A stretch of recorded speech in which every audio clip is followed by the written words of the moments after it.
Chers amis, bonjour.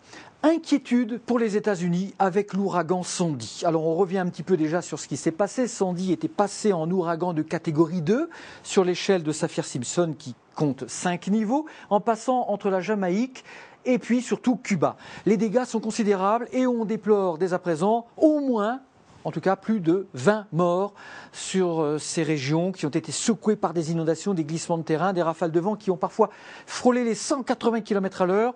Bref, c'était quand même un phénomène violent. Sandy qui s'étale de plus en plus, qui passait ce vendredi juste au large des Bahamas, les Bahamas qui ont été secouées surtout par une énorme houle cyclonique de plus de 10 mètres.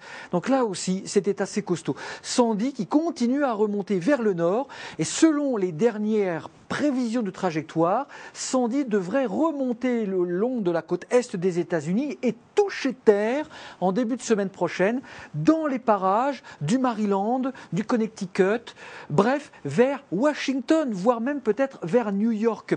Et là, c'est l'inquiétude. Alors certes, Sandy continuera à baisser d'intensité tout en restant un phénomène évidemment subtropical. Cela étant dit, regardez un petit peu ce qui risque de se passer en début de semaine prochaine.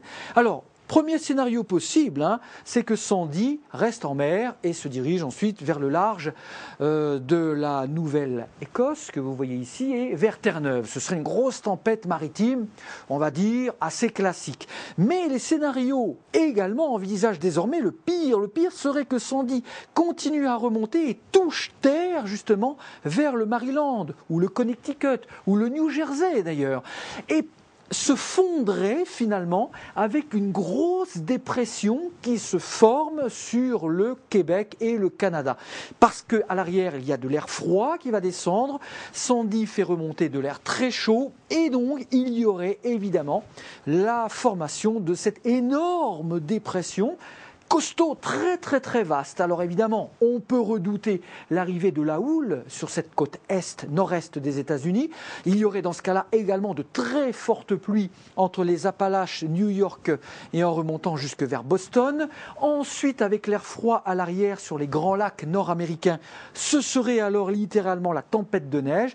Bref, un scénario non pas catastrophe, mais qui commence à inquiéter énormément les Américains. C'est un phénomène qui pourrait coûter très cher en raison de la superficie qui serait concernée par les intempéries, inondations, chutes d'arbres, rafales de vent, tempêtes de neige. Bref, c'est un scénario qui ressemble un petit peu à ce qui avait inspiré le célèbre roman La tempête du siècle, d'où découle le film, bien sûr, La tempête du siècle. C'était justement un petit peu ce qui se passe, un mix entre la remontée d'un ouragan et une très grosse dépression qui se situait dans le roman d'ailleurs, dans les parages du nord du Québec et de Terre-Neuve. Un scénario catastrophe que les Américains s'apprêtent éventuellement à subir pour lundi, mardi, mercredi prochain.